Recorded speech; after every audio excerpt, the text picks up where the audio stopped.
were available. We haven't configured them yet, Okay. but then we at least looked at the stages that are available.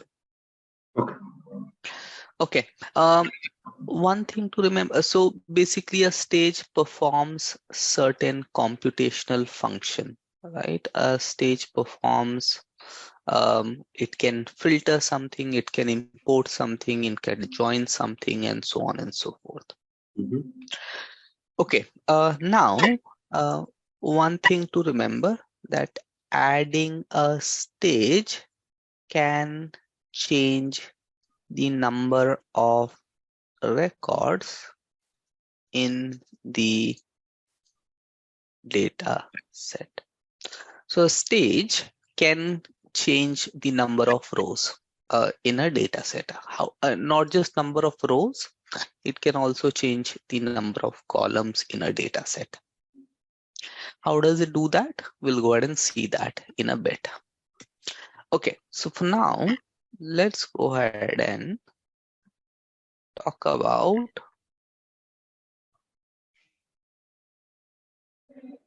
the various stages that are available. Okay, so the first stage is import stage. Which type of data set did we see an import stage? Or out of tables, base data sets and derived data sets, Mm-hmm. where did we see import stage yesterday? Derived data sets. Yeah, so this is the first stage in every pipeline of a derived data set. What does it do? It basically imports data from a source. And what would be that source for a derived data set? It could be a table or BDS based data set. Or it could also be other derived data set. Yeah, it could be. And for a derived data set, that source is the output of a table or an existing data set. So when I say an existing data set, it could be an existing base data set or an existing derived data set. Can I delete an import stage? No, usually it is the first stage. So I don't think you can delete. So you cannot delete or add an import stage, right? So when you create a derived data set, Workday automatically adds it. Right. And if you delete a import stage, basically you're deleting the entire derived data set, right? You cannot just delete an import stage. That's not possible. Okay, parse. A parse stage similar to an import stage is automatically added by Workday to a table or base data set, and it describes or is used to import data into Prism from an external source in a tabular format. So the whole idea of a parse stage is it is used to import data from an external source. When I say external source, external to Prism. It could be Workday custom report, or it could be a file, or it could be an SFTP. So basically that's what a table or a base data set does, right? So similar to an import stage, it is automatically added by Workday. Similar to an import stage, we cannot delete or add a parse stage on our own. Okay, the next phase, the next stage, something we have not looked at yet, is manage fields. Now this stage, let's go ahead and look at it now. So where can we add a manage field stage? Can we add it on a base data set, a derived data set, For tables, all? tables, we can add a field. A base data set, I don't think you can add. Let's go ahead and look at that now.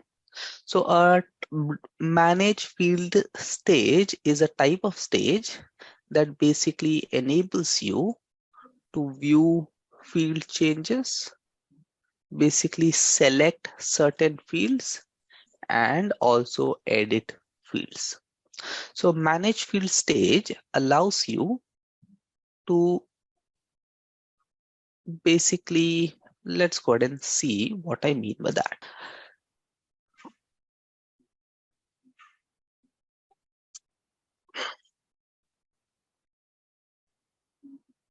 Okay, so let's see, we imported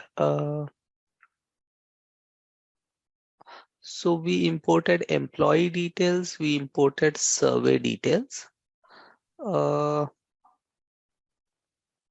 Let's go ahead and open the employee details.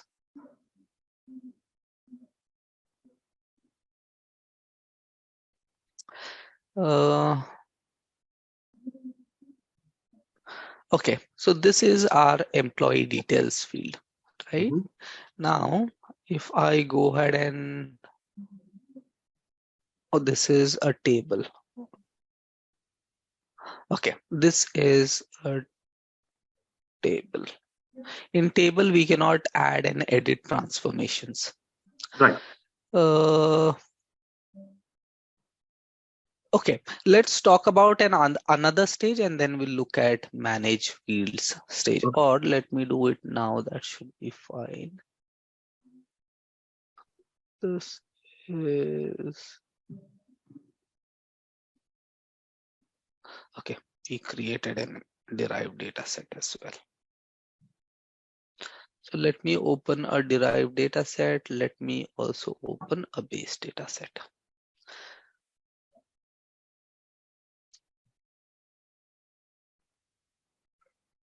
Okay, so on a derived data set, this is a derived data set that I have opened.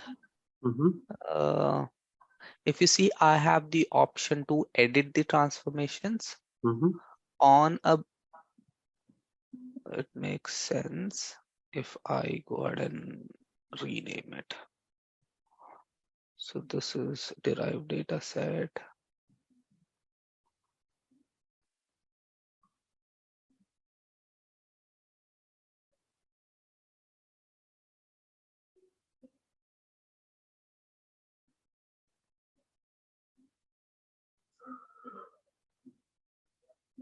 Uh,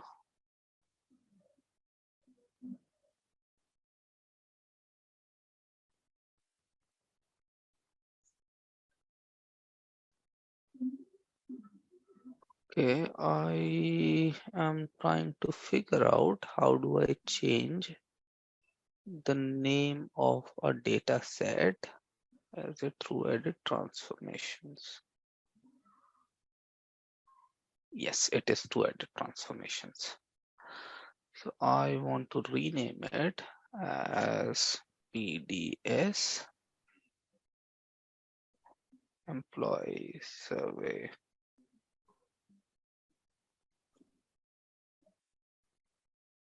details. Okay, I am going to save it and then I will refresh it.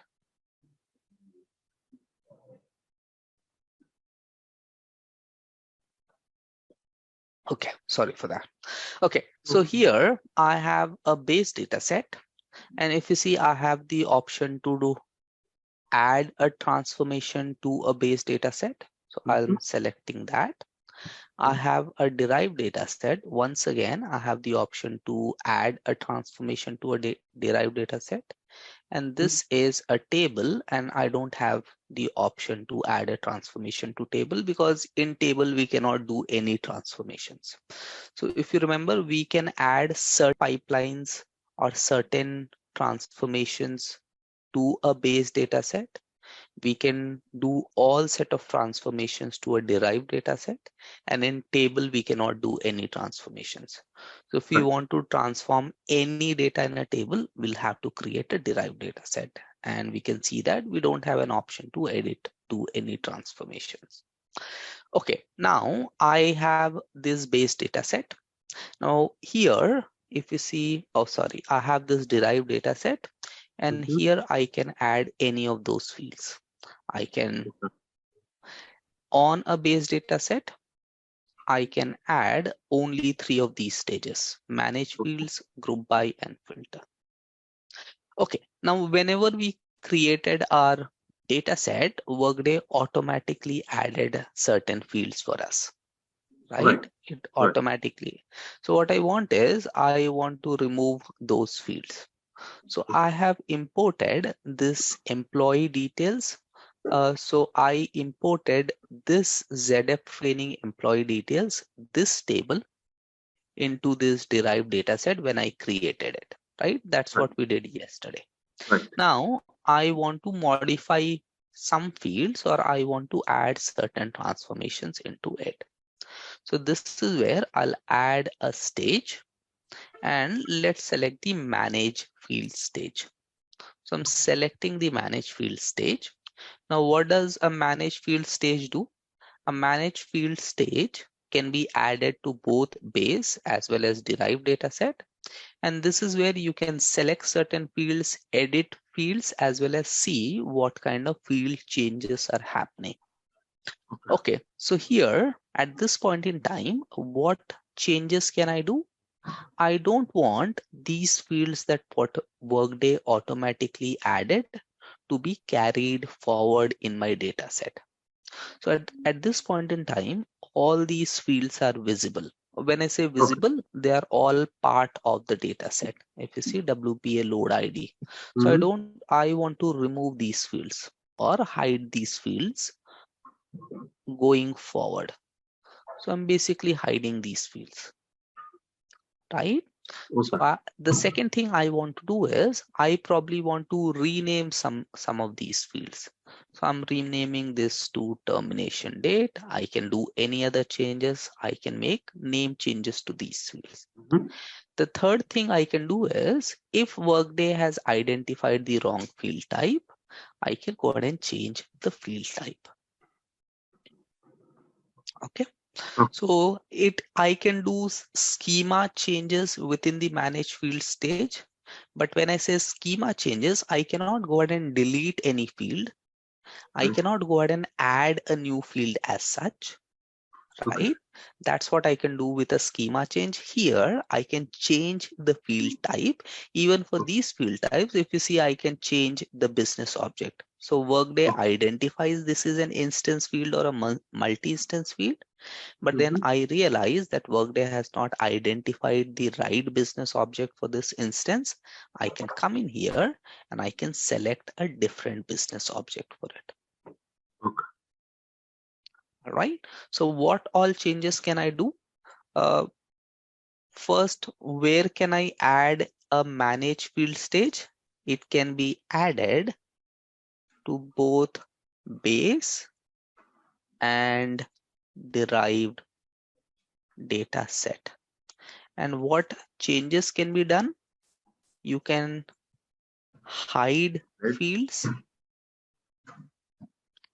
You can change field names, and you can change field types and associated business object. If it is a numeric field, let me see if there is any numeric field available here. If there is a numeric field, for example, age, let's say I select this to be a numeric field. I can come in here and I can also select the precision of that field. So by default, it says there would be 19 digits before decimal and there would be Mm-hmm. 0 digits after decimal. I can say no, there would be X digits after decimal or whatever. Okay. So for a numeric field, I can also make those changes. I'll leave it as long because I don't want this to have any precession, right? This is simply age of the employee. Okay, then once I've done with that, I can preview changes. This is available for certain stages wherein I can preview the changes that we are doing.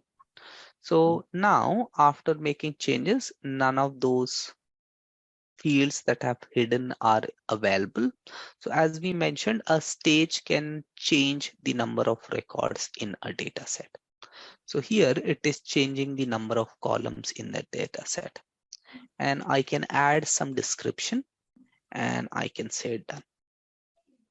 So the output of this stage, when I click on this stage here, if you see this stage, when I click on any stage for that matter, it shows me the output of that particular stage. So when I created this derived data set, we imported data into this derived data set. So when I click on this import stage, it shows me that all those fields or all those columns are part of that stage, right? Now this fed into this manage field stage. And when I click here, this is where I did those transformations. So now the output of this manage field stage is I have removed those fields. Okay. Make sense? Yeah. So basically, on the import stage, you did when the import stage is nothing but your table or your yes. So import stage is showing me exactly same data as my table. Right. So any stage in so whenever I click on any stage, right, it shows me data as of the output of that stage. Okay. So what did this import stage do? It simply imported all data from the table. Right. So that is the output of that import stage. Right. This table, if you see, had all of these, how many fields? 27. Yeah, it had 27 fields, right. including all of these. Right. So this has 27 fields in total. Okay. Yeah. Manage stage, manage fields. We removed 5 of them, I guess. So it will. And when I come to here, it has 22 fields. Okay. Right. So whenever we click on any stage, it shows the output of that stage. Okay. Right. Now I can, if I want, I can delete this manage field stage. Right. So I can come in here, it gives me the delete option. Here I can only edit this import stage. I don't have an option to delete it. Right? So your import and parse stage cannot be deleted. Right. Okay. So that is your manage field stage. Now at any stage, you can add a calculated field. So even here, I can add a calculated field, right? It gives me an option. But then as a best practice, and what I prefer is whenever, usually if I have to add a manage a calculated field, I do it at a manage field stage, or I add a manage field stage, because that way I know, okay, there are 10 stages here. Else, if we add a calculated field anywhere, it usually becomes a bit difficult to understand it, right? When we have a manage field stage, my personal preference is, okay, I know there is a if there is a calculated field in that data set, it would be at a manage field stage and I can directly go there. Right. And it shows me how many, any which was at any stage, when we click on it, it shows me how many calculated fields are there, how many fields are there. Okay. So this is visible on any stage, but then that's a kind of best practice. Okay. Any which ways, we'll not talk about calculated field just now. We'll just see one calculated field in a bit. That would be required. All right. So that is the manage fields stage. Now, let's talk about. So here we have two base data sets. One is, sorry, we have one base data set. wherein we imported data for 2022. Right. Right? And then we have this table wherein we imported 2020 and 2021 data. Okay. Right? Right. Now, why did we do that? Because we wanted to explore one stage. Okay, so now I want to club all this data together, right? Okay. Because 2020 and 2021 survey results are in this table, and 2022 survey results are in this base data set. Okay. Right? Let me just quickly rename it. So I want to rename it to, this is why it's a best practice to add the object, Table or else it becomes confusing. Okay, so I have this table wherein I have survey results for 2020 and 2021, and I have this base data set wherein I have survey results for 2022. Now, all of these, both of these objects have exactly same number of columns, right? Because we are basically loading the same data. Right. So, okay, but it is distributed around across two different objects. Now, how do I join them, right? Or how do I club this data together, bring this data together? Now, we already know if I click on this base data set, I cannot do that because a base data set doesn't give me those options, right? So we'll have to create a new data set, which would be a derived data set, right? So I'm going to my data catalog. I'm creating my derived data set. Okay. I'm calling it ZF training. So I want to start with, let me refresh this. Yeah, now it's updated. So I'm creating a, so these are the two objects I want to import, right? Employee survey details, which is a table, and employee survey details 1, which is a base data set. Here I'm basically selecting my starting table, right? Which will, or the starting object, which will be used to create my derived data set. Now, in this case, I can either select a table or base data set. It doesn't matter because all I'm looking to do is join exactly same data for 2 different years in 2 different objects. However, just for the sake of consistency, because this is for 2020 and 21, the table, I'll select my primary pipeline as this table, right? Okay. As I mentioned, in this case, it really doesn't matter. I could have selected, or I can select this base data set as well as my primary pipeline. Okay, so I'm selecting this table as the source of data for the derived data set I'm creating. I am saying okay. And one quick question. So you are creating data sets, a derived a pipeline, right? Sorry? You are creating a data set, but you are creating one more derived data set. Right. But you created a pipeline before. I thought you will add. No. Okay. So if you remember, or Workday automatically adds import pipeline.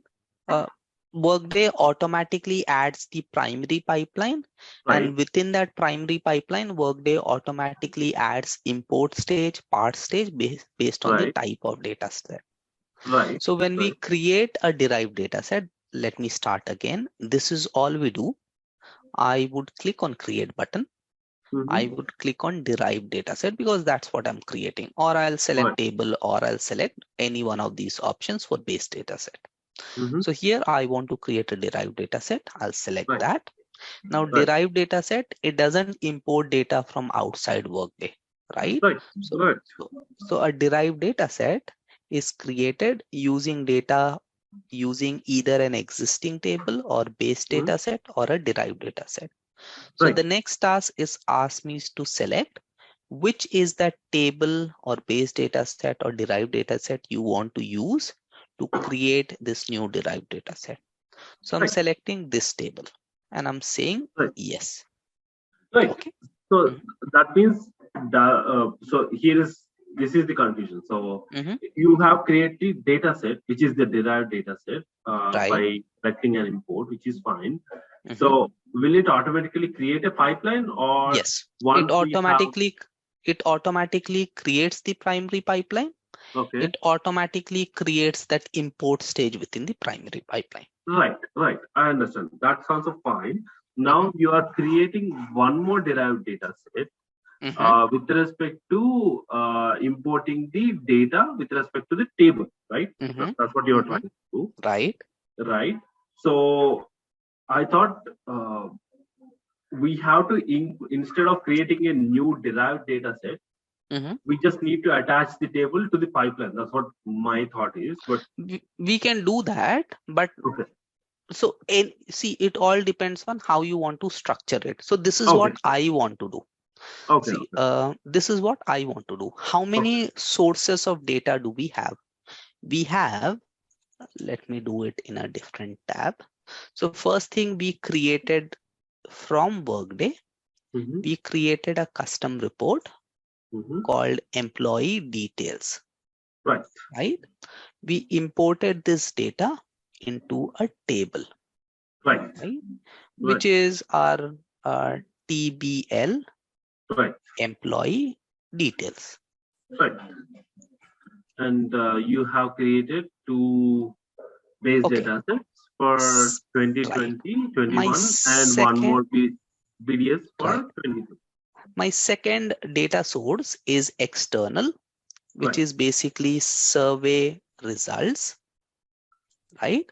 One of that is loaded into table. So table survey. And then which is basically data for 2020 and 2021. And then I created a base data set for survey, which has data for 22. Ultimately, now I would join this survey results with employee details, which will allow me to know which employee did what survey. Right? That is my ultimate goal. But before I do that, see, I have survey results spread across two different sources. I want to bring my all survey results together. And for doing that, I'm creating a new. So for this table, I have already created a DDS, right? Which is what you're referring to. Right. Ultimately, I'll join this survey data in this DDS. So what you're saying is right. But before I can do that, I want to bring this entire survey results together. So I'm now creating a new DDS, which will basically allow me to bring survey results together. And then I'll club this DDS with this DDS. So instead of making it just simple, I thought let's make it a bit more complex so that we can see other use cases. Make sense? Yeah, that makes sense. Okay, so this is what we are trying to achieve right now. I'm saying save. So this creates my primary pipeline for this derived data set. If I click on edit transformation, this has created my primary pipeline, right? Which is this table which I imported, and this table which I have imported becomes part of my import stage. Okay. Now at this point in time, I can add another stage, a manage field stage, to basically remove all of these unnecessary values. Okay, but then I'll not do that right now. So now I have created a derived data set, which is basically an import of this table. Right? So it has details for 2020 and 2021. Now to this, I also want to join details of 2022. Which is a BDS. Which is a BDS. Now, what did we say a derived data set can do? It can have multiple pipelines. right? Each of those pipeline would be coming from different sources. So at this point in time, all the objects we have created have only had one pipeline. So let's see how an additional pipeline gets added. So now I want to add a new stage. Now the stage that I want to add is a union stage. So I'm selecting union stage. Now this is where it is asking me to select the secondary pipeline to join or to do this union with the primary pipeline. Right? So a union stage or certain stages involve more than one pipeline. So when you select that stage, Workday would automatically ask you to identify which is the secondary pipeline with which you want to do this union. Okay. So now when I select union stage, the secondary pipeline that I select will be combined with the primary pipeline for this derived data set, which we already know is the table. So I would come in here and I want to add another pipeline. I'll select this option. Now here it is asking me to add another pipeline. Now this is where those BDS and DDS becomes helpful. Right? So I'm selecting the BDS and saying select. Now when I'm joining to, it is asking me how do I want to join them. Right? I want to join them based on the primary pipeline.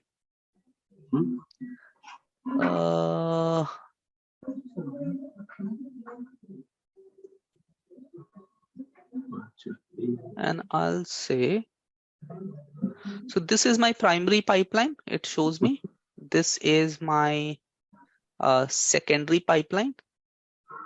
And this is, why is there just one row?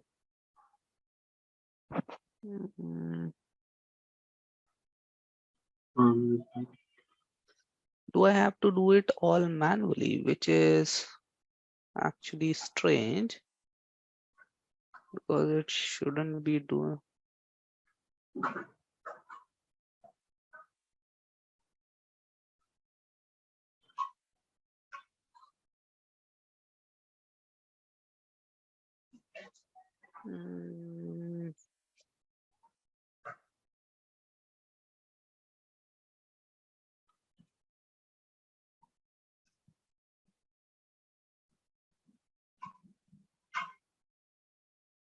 It is unioning only one output.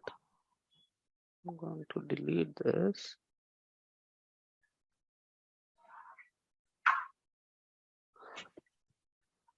Give me a second. That combine.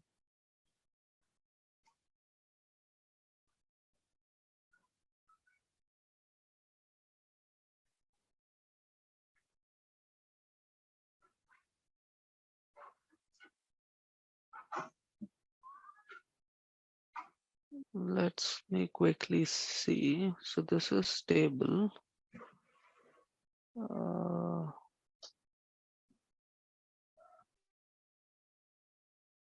So, okay, these are all numeric.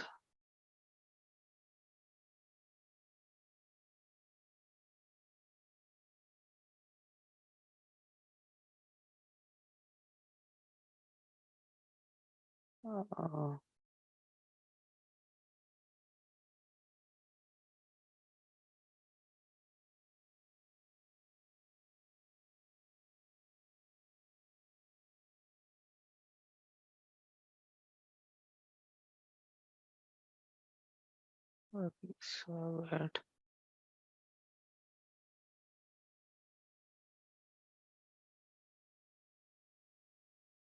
Okay, so this is my survey results one. Let's quickly see.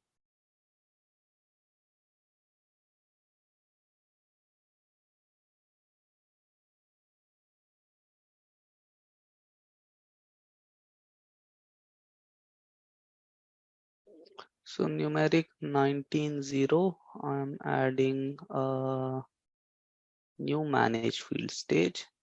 Okay, this is why it was not joining, right?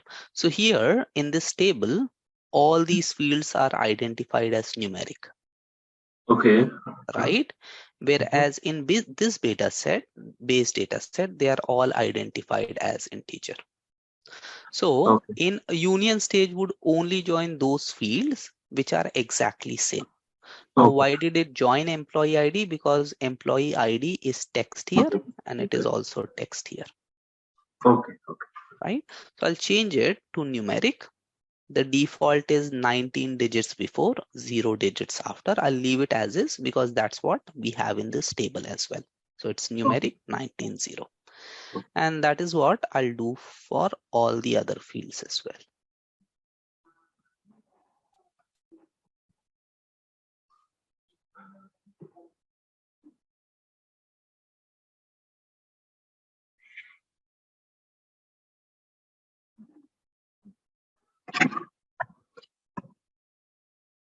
Okay, and I'll say it done. So in my base data set as well, what I've done is I have added a manage field stage. So my base data set only has one pipeline. That pipeline has two stages. So the output of the final stage of your primary pipeline is the output of the entire data set. So when I do a union, it will do a union between this table and the output of this data set, which has only numeric fields, which is basically the, output of this stage, which is basically the output of the entire data set. Make sense? Yeah. So I'm selecting ZF training details. What I'll have to do is I'll have to cancel this. I'll have to delete this pipeline. So currently I tried adding the pipeline, but Okay. then I selected the pipeline. I didn't union it, right? Okay. So when I Okay. came out, it shows me that this pipeline is still there. And Okay. because I selected that pipeline before making changes to my base data set, it still Mm-hmm. has those old values.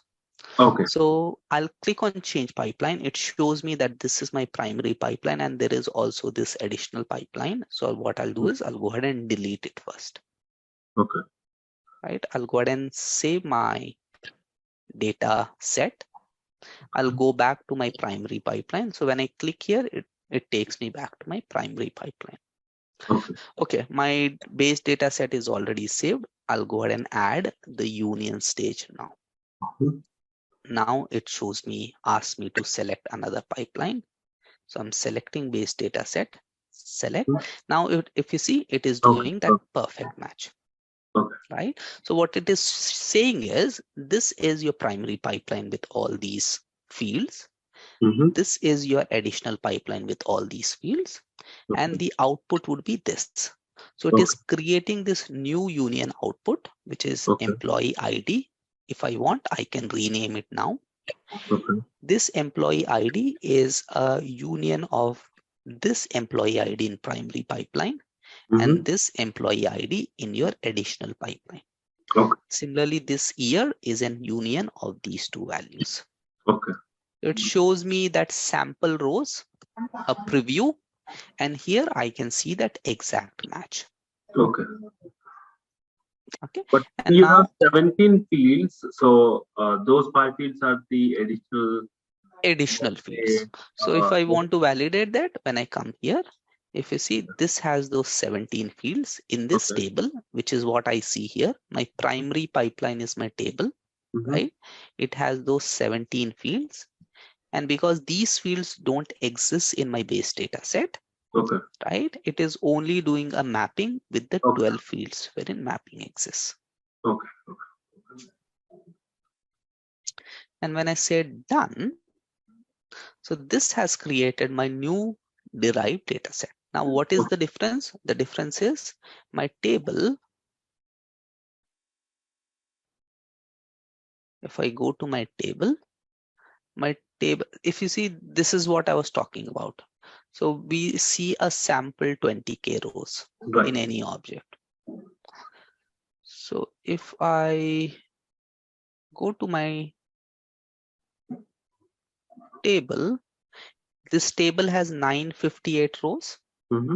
If I go to my base data set, how many rows are there in my base data set? 455. That's what 400 something. So my combined derived data set has some 1400. Okay. Can you go to the right in the down? Yeah. In the base data set? No, in the derived. Yeah. Go. Okay. It combined only the 12. So this is base data set. This is derived data set. It has combined all those 12 fields. Okay.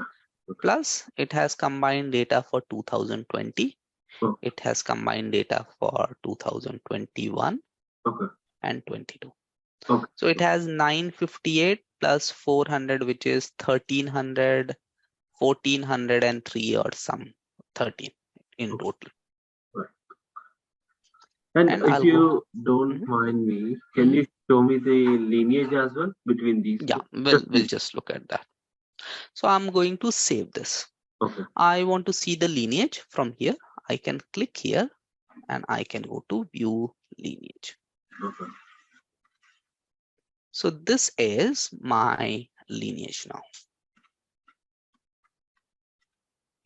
So it is importing data from table survey details. It is importing data from base data set surveys details. And then it is creating this derived data set.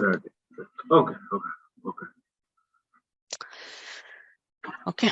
So all these stages are very straightforward in Workday, right? It's kind of no-brainer. So we have union stage. Union stage combines data from similar fields in different data sets or tables or data sets and tables into a single field, right? A union stage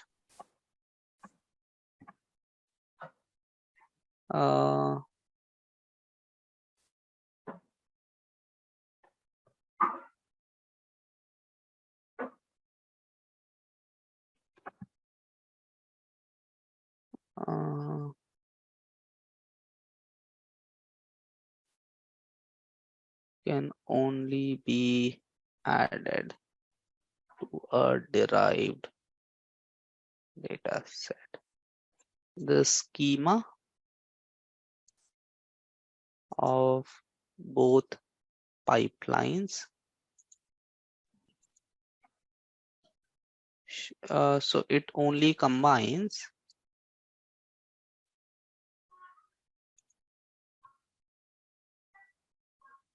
those fields in the pipeline. One quick question, maybe a dumb one. So the schema has to be matched as well between. No, not. So when I say schema, there can be different number of rows. There can be different number of columns.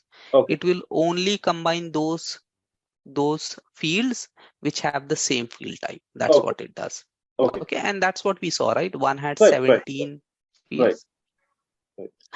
I thought because it created Workday related fields, I mean the extra columns.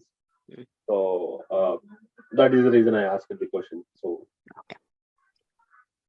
all right. So now we have, if you see, we have two derived data sets, right? One is this one, which has the combined survey results, which is this.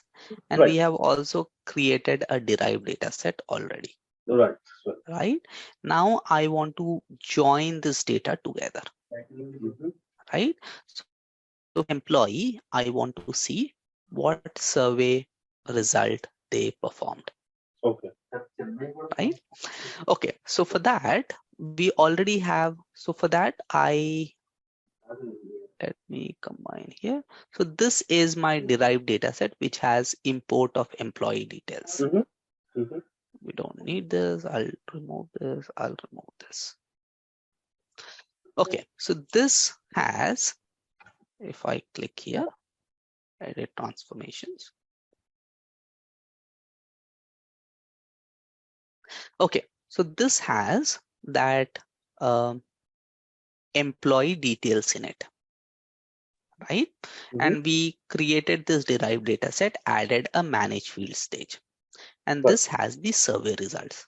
Now I want to bring this data together in the sense, if this is the employee number, if we come here, what survey results did that employee perform, right? You That's don't what mind I me want to do. asking, so this one is fine. Can you go to the other one, other derived data set, and in the manage field, which field did we add? We didn't add any fields. We Okay, only removed these WPA fields, okay, right? okay. We just removed those. Okay, okay, okay. Right. Makes sense. Yeah. Okay. Now, however, there is a problem. The problem is when I want to see this person 21578, I want to see, okay, what was his survey in 2020? What survey did he perform in 2021? And what survey did he perform in 2022? That's how I want to see this data, right? So for each employee, let's say employee number 1 or EMP1, I want to see, okay, in 2020, this was his survey answer. For question 1, it was 5. Question 2, it was 6. Once again, for employee 1, for 2021, for question 1, his survey was 6. Here it was 5. Again, employee 1, 2022, it was 4 and 9. So this is how I want to see the data. Okay. Currently, the way it is structured is in DDS1, we have employee 1 and employee 2 and so on and so forth. And in DDS2, we have these survey results, Right. right? Now, Right. for getting this data together, this is where I would need the primary key, Okay. right? Or a key which will allow me to bring this data together, Okay. right?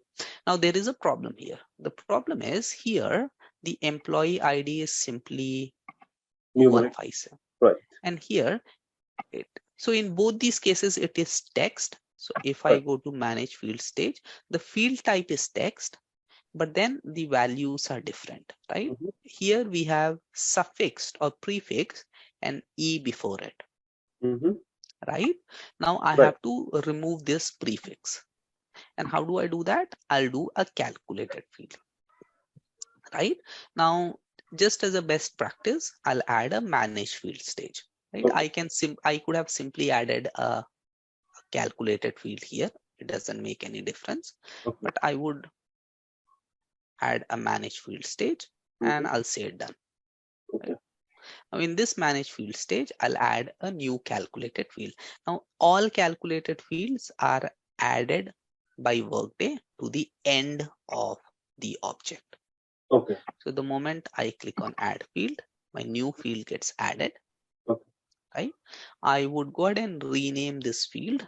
I'll calling it employee ID. Right? Workday by default identifies the field type as text, Okay. but the kind of function you perform determines the field type. Okay.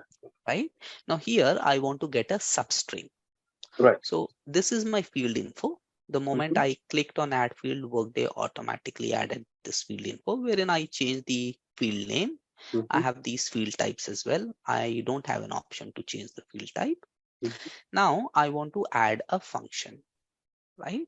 So I'll click on this function library, which opens on the side, right? And it shows me all the functions which are available. Okay. So I'll go to text because I want to do something with text. And when I search here, either I can search directly here in the search function, but I can navigate from here as well. Okay. So I want a substring. I can click on this plus icon and it will add it here. So when I click on plus, if you see the function itself gets added. Okay. Okay. But I don't know how to perform this substring. So I'll click on this and it gives me an example, also a description. So Okay. substring is a row function that returns the specified character of a string value based on the given start and optional end position. And it also gives me a small syntax. Now, as I mentioned, it is the function that you perform which determines the return field type.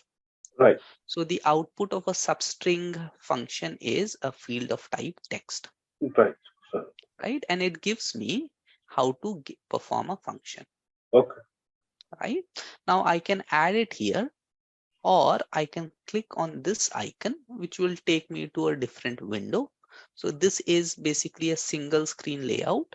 Okay. Or I can click here, which takes me here. Okay. Right? Okay. Once again, I can go in here. I want to understand, okay, I'm not very good in it. So I'll go in here.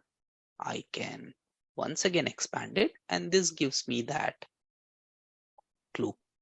Okay, so now I want to refer another column in my data set, right? So I want to take that employee ID. So whenever you want to refer another column, you would add these square brackets.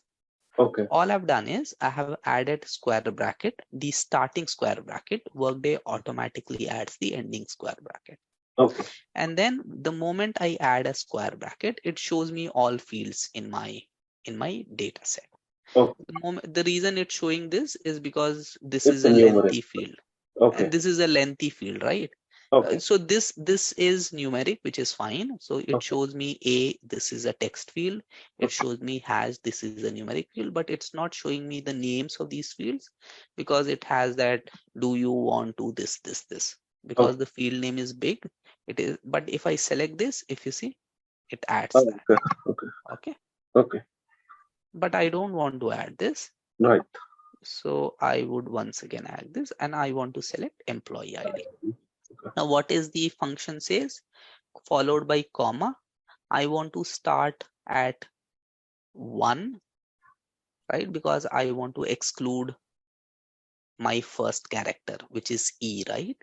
So I want to start with character 1, and I think it should be N. I don't think we can do it dynamically. I'll just say 8.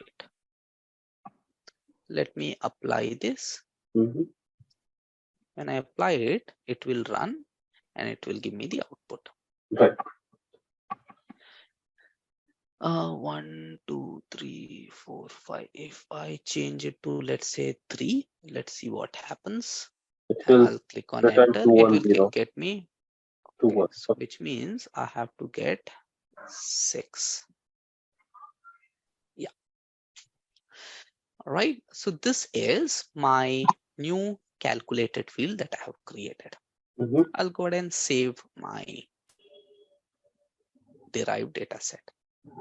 Right now, the output of this manage field stage is the output of this entire primary pipeline. Now I can join this primary pipeline, which is employee survey details. Sorry. Now I can join this data set, right, with my employee details data set. Right? And that join would happen on the output of each data set. So what is the output of this employee survey details? It is the output of the final stage of the primary pipeline of this data set. Okay. Okay. So now I want to add a new stage, right? See, at this point in time, I could have done the join on any data set, which means but I want my employee details to be on the left hand side. It acts as the primary value. That's why I'm doing a join on the importer survey details. Okay. So I'm clicking on add stage. Now here, so in union, it basically adds the number of cells, right? There were survey results for 2020 and 21. I want to add it to the survey results of 2022. So I did a union, right? Union, what does it do? It takes all the columns from one pipeline. So there are 100 columns in pipeline 1. There are 150 columns in pipeline 2. My union will give me 250 columns, right? It takes 100 columns from here, 150 columns from here. That's what No, this did, columns, right? rows or columns? Sorry. So there are 100 rows in Okay. my primary pipeline in one object, 150 in other one. It gives me 250 rows. The number of columns could be the same or less, right? That's what we saw. Right. The number of rows would be added. Added. Right. The number of columns could be 100 or less. Right. The reason it is 100 is because the It's massive. smaller Right. has 100. Right. With join, it works the other way. With join, what I'm trying to do is my first object, let's say, has 50 columns. My second object has 20 columns. Now here, I'm trying to identify a primary key in both these objects based on which I want to join the columns here.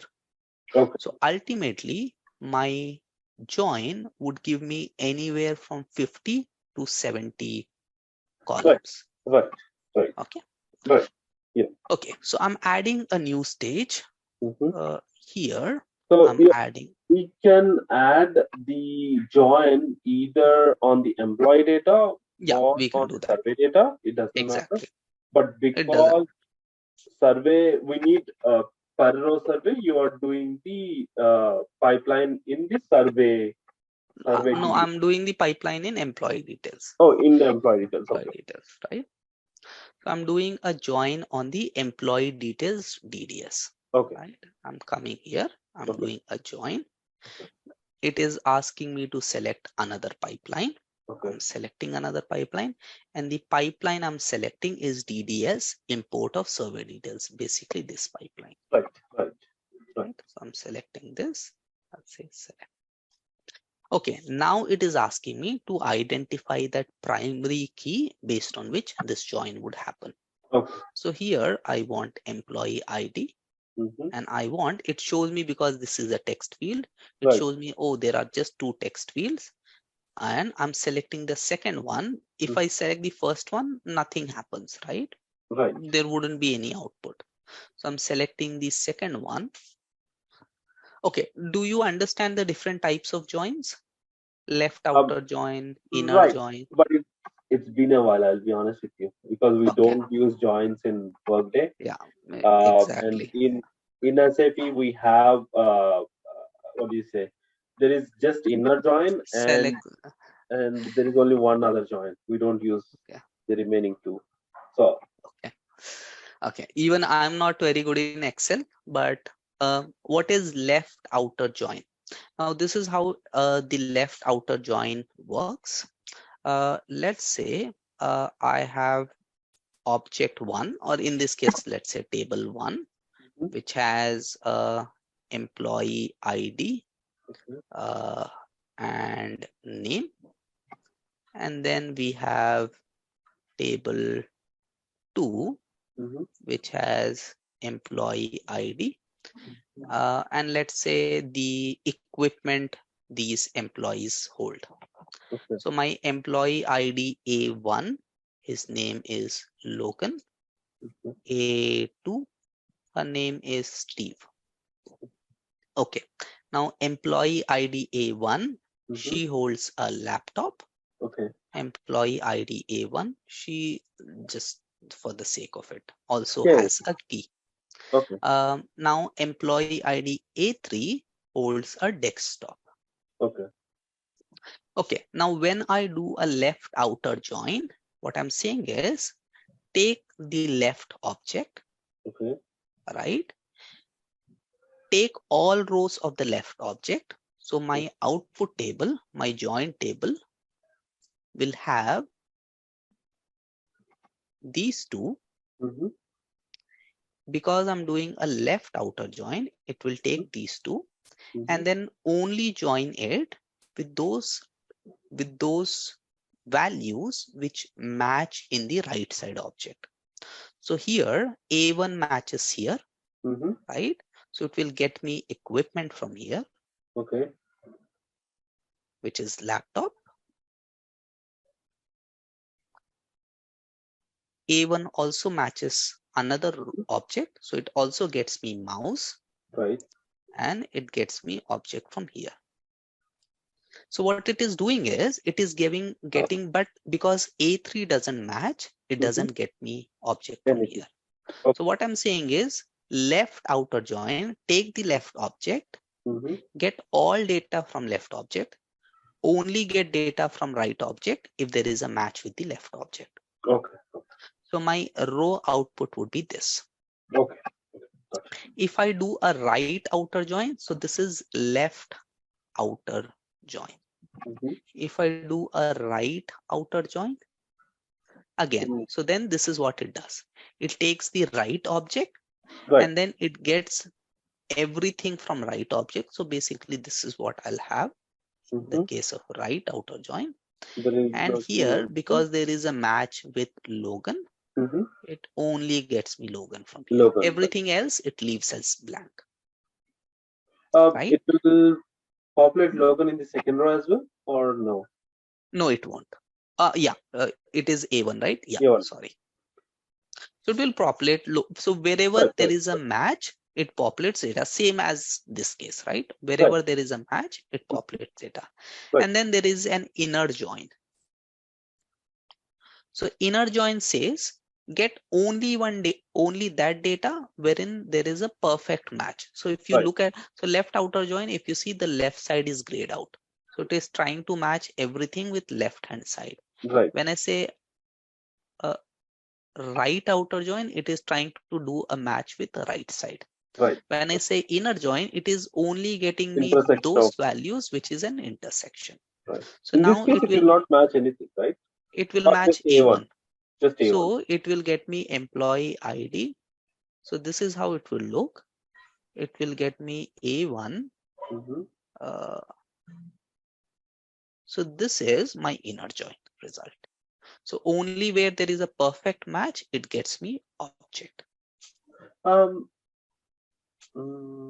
Okay. Between so table left 1 out and table 2, you have only one match with respect to employee ID, right? Because there is no name and there is no equipment in table. So join is happening with respect to unique key. It is not happening with respect to, with respect to join, what I'm saying is if there is a match between the primary keys that I have selected, then get all the columns with respect to it. Yeah, makes sense. Okay. It's been a while, so I totally forgot. So because A1 matches, it gets all data from here and joins it with all data from here. Okay. So it doesn't get any A2 or A3. And with respect to full outer join, I'm saying only get data wherein there is no match. Okay. So when I do a full outer join, then this is what it is going to get me. It is going to get me A2 Steve, because A2 Steve doesn't have a match here. And then it will get me A3 desktop. Makes sense? Yep. Okay, so in our case, I want to do a left outer join. That's the one gets defaulted. And it is asking me, how do I want to do a join? Right? So on the primary pipeline, I want to join employee ID with the employee ID on the secondary pipeline. Right? Then it is asking me to decide which fields to select from the primary pipeline. So this is where your confusion. So wherever there is a match, I'm saying select all the fields from the primary pipeline. So this is what I'm saying. Wherever there is a match in the left outer join, select employee ID as well as name from the primary pipeline. So both of those get selected. So this is what I'm saying. Select all the fields from the primary pipeline.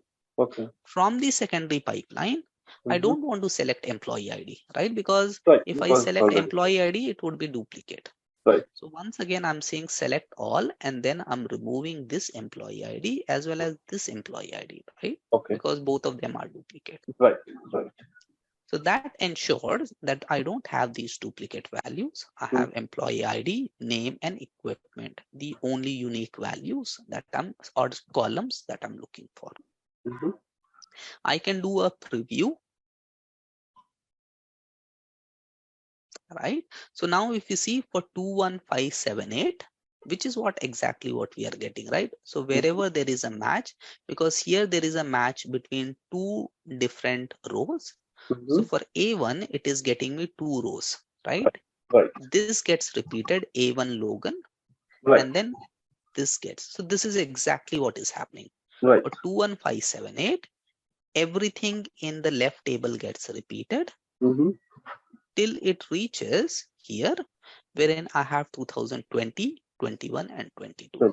Okay. Okay. And I'll say done. So now it has the total field says 33. Right.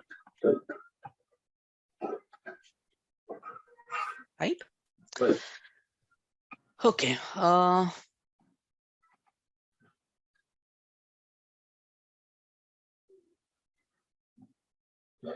thought the rows count will be more, but again, it is more, okay. but I'm just checking why is there no survey results for 2020 or 21101. So it is starting from 21578. Let me check. So this is my manage field stage.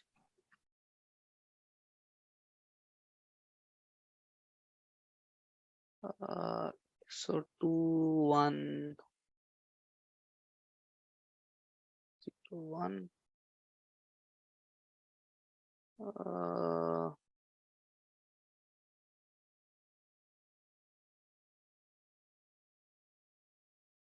Why does this doesn't have?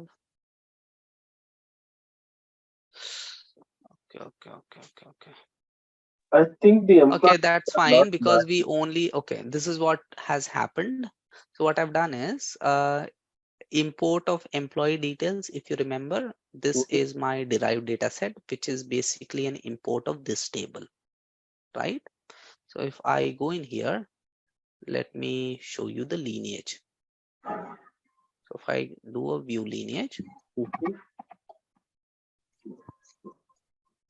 basically I've not imported that data. Okay. So this is my table, right? No, sorry. This is my ZF training employee details, right? This is my table. Right. Oh, sorry. Where is that? Yeah, this one. So this is that table wherein I ran my custom report and imported employee details into this table. But when I ran that report, see what has happened is I have only ran that report, I think for year 2020 or something. So it only has 21578 and so. So when I move to the right to see the effective date, if you see it only has 2020 data. So I should have imported data for 2021 and 2022. Right? That was my whole idea, right? If you remember, that's why we added the effective. So as of 2021 and 22, there is no employee 2001 and so on and so forth. So the employee for whom these survey results are there, right? Those employees itself don't exist. So now let me run that report. Prism.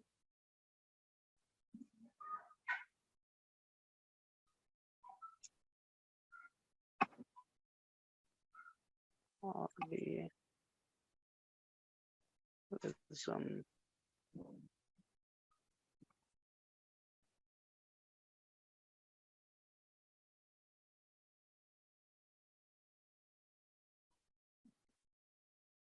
That's why this becomes confusing as the complexity increases. Right. Else, the logic itself is pretty simple. So I ran this report only for 2020, and that is the data we have. And when Right. I run it,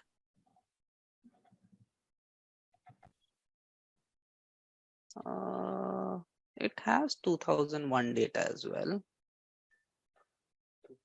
Why is that? Yeah, it does have 2001 data, 2101. Import of survey details. Let me see how many.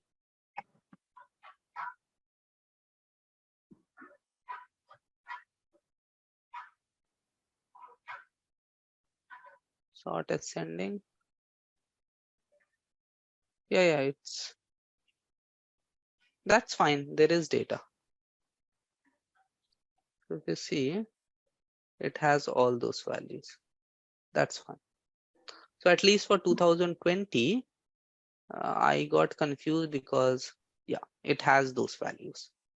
So for year 2020, it has all the values. But still, what I should have done is I should have run this report or this data, this table for year 2021 and 22 as well. So let's go ahead and do that now. This will also tell us what happens if we have to update new data, right? How Okay. would Okay. our, so first thing I'll do is I'll edit schema and I'll add the name table to it, tbl, and done. Okay, then I'll create a data change task, right? That's what we have to do for Right. importing data into. But for that, first I'll go ahead and update my report, because now we want to run this report for 2021, right? And we don't have any options with respect to defining. And you will append the data, right? Right. So all I'm doing is in the prompt, I'm saying run it for 2021. And when I run it now, if you see, when now it will get me data for 2021. So with respect to a data change task, I'm saying change connection. I'm saying Workday report. If you remember, the problem with a table is we cannot specify that prompt values. Right. Right. Right. And that's why we said wherever there are prompt values, defaults will have to be specified. Right. Right. Okay. So I'm selecting employee details now. Prism employee details, this table. And when I say next, I want to insert data, right? So I still want the data of 2020 to be retained. I want to add data of 2021. That's what I want to do. There are other options as well. So as part of this data change task, I can delete data, right? I can truncate all existing data and then insert new data. I can only update data. So which means wherever there is a match and there is a change, it will go ahead and do that. Or I can update data wherever there is a match and insert everything new. Right. So in our case, I just want to insert new data. It is asking me for a mapping. So yes, this is exactly how my mapping would look. So in this employee ID in my table, this field of the report will feed in. So it does a mapping, and you have the option to go ahead and make changes if there are any. This has 27 fields because Workday has automatically added these fields. Okay. Right. So I see that the map is perfect. Each field of the report maps to the correct field in my table, and it shows me this example. So this is how it would look. And I'll say next, and I'll say save and run now. When I do that, it has submitted my data change task. My data change activity is running. So it is retrieving data. So when I last retrieved data on employee details, it retrieved 483 rows, right? That's what we see in the table right now.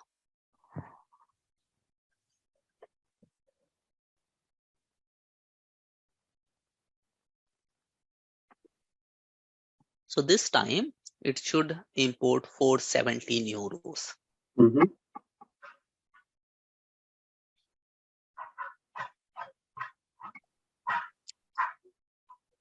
In the meantime, I'll go ahead and again update this report, and I'll add 2022 so that we also run it for 2022.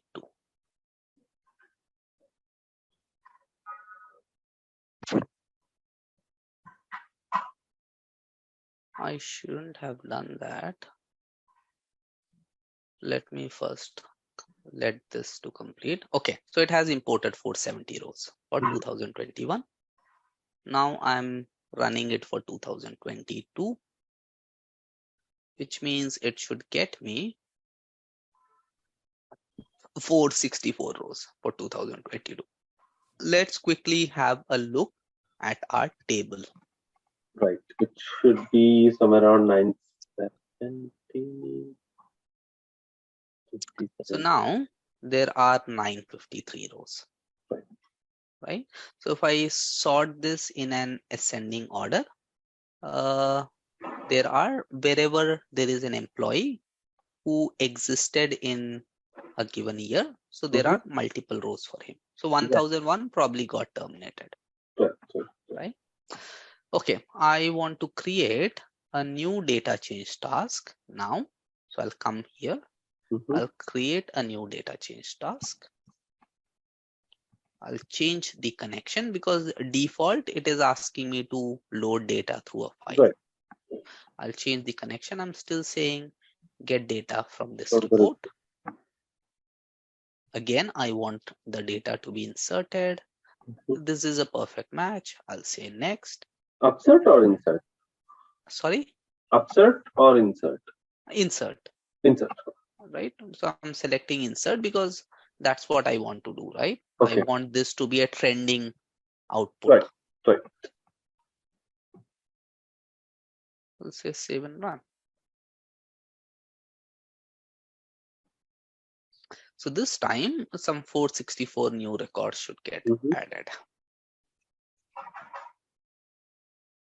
Okay, so 464 new records are successful, which means if I go to my table now, so 3090.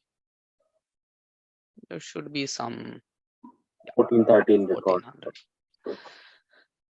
So I have, if I sort it in ascending order, wherever there is value, let's see for some of the latest employees. So 2102, for example, Steve Morgan and Logan McNeil, because they are still active. Right. I have data for them for all 3 years. Right? Right. 2000. So I would have data for 2020, 21, 22. Okay, this is our import stage. Let's go to data catalog, refresh it, and then go to import of employee details once again. So this time,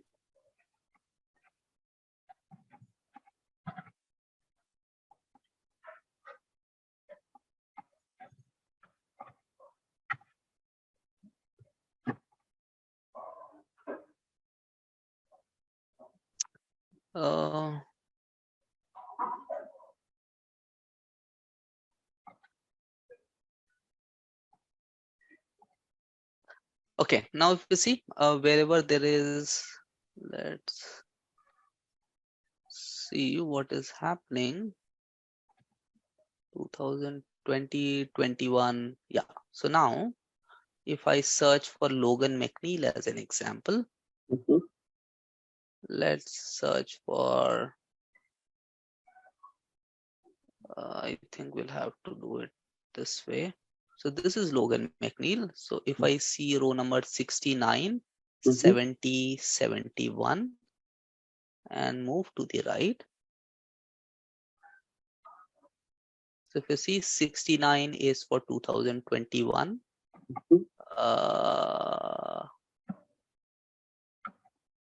2000. What effective date is this?